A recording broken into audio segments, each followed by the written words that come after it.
Hello everyone, कैसे हो आप सब। आई होप आप सब अच्छे होंगे, खुश होंगे। तो ये भाई दूज का वीडियो है। तो मैं जा रही थी अपने मायके और साथ में अपने कान्हा जी और राधा रानी को भी लेके गई थी। और मेरा मायका नोएडा में है। तो देखिए हमारी नोएडा में एंट्री हो गई थी और इस दिन ना हमें बहुत ज़्यादा जाम भी मिला था। तो बस फिर हम पहुंच गए थे घर, मतलब मैं अपने मायके पहुंच गई थी। वहां जाने के बाद फिर मैंने किया था अपने भाइयों को टीका। और ये मेरा छोटा वाला भाई है, पहले मैंने इसी को टीका किया था क्योंकि बड़ा वाला भाई घर था नहीं उस समय। लेकिन फिर जब वो बाद में आया था तो उसको मैंने बाद में किया था।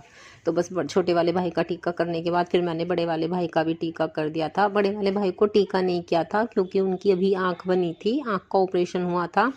तो उनको फेस पे कुछ भी सिंदूर वगैरह लगाने के लिए डॉक्टर ने मना किया हुआ था। तो बस उनको मैंने ऐसे ही डोज दे दी थी। उसके बाद फिर मैंने अपने दोनों भतीजों की और अपनी दोनों भाभियों का भी मैंने टीका कर दिया था। और मेरी बहन भी आ गई थी, छोटी वाली बहन आ गई थी और बड़ी वाली भी बस आने ही वाली थी। वो भी मुझसे थोड़ी देर बाद आ ही गई थी। तो फिर उसके बाद टीका करने के बाद हमने नाश्ता वगैरह किया और उसके बाद फिर हमने सबने बहुत सारी बातें की, बहुत सारी मौज मस्ती की। और मायके जाने का ना एक अलग ही उमाया होता है, एक अलग ही उत्साह होता है, एक अलग ही खुशी होती है। तो मुझे भी बहुत ज़्यादा खुशी हो रही थी। और ये भैया भाई दूज और रक्षाबंधन, ये दो त्यौहार ऐसे होते हैं कि इस पे हम तीनों बहनें भी मिल जाते हैं। वरना मैं कभी जाती हूँ, मेरी बहनें कभी जाती हैं, तो बहनों का तो मिलना होता ही नहीं है। या तो कोई मायके में फंक्शन होता है तब मिलते हैं, या बस फिर रक्षाबंधन और भाई दूज पे मिलते हैं। तो बस मेरी बड़ी वाली बहन भी आ गई थी। उसके बाद फिर हमारी बातें इतनी हुई थी कि टाइम कैसे निकल गया हमें पता ही नहीं चला। और उसके बाद फिर बस हो गई थी शाम, और शाम को खाने में बने थे छोले भटूरे और चावल और बना था रायता।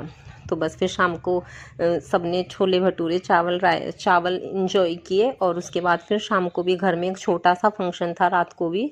तो फिर बस हम उसकी तैयारी करने लगे थे। और देखिए यहाँ बस किचन में बड़ी वाली भाभी, ये मेरी बड़ी भाभी हैं, तो ये बना रही थी भटूरे और मम्मी भी कुछ कर रही थी और बड़ी वाली सिस्टर भी काम में लगी हुई थी। इसी तरह से हमने सबने मिलजुल के काम कर लिया था।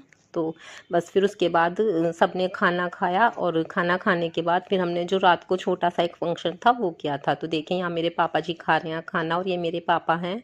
और उसके बाद फिर बस खाना खाने के बाद देखिए मेरा छोटा वाला भाई कर रहा था थोड़ी सी डेकोरेशन। और डेकोरेशन किस चीज़ के लिए हो रही है वो आपको मेरी नेक्स्ट वीडियो में पता चलेगा। तो आज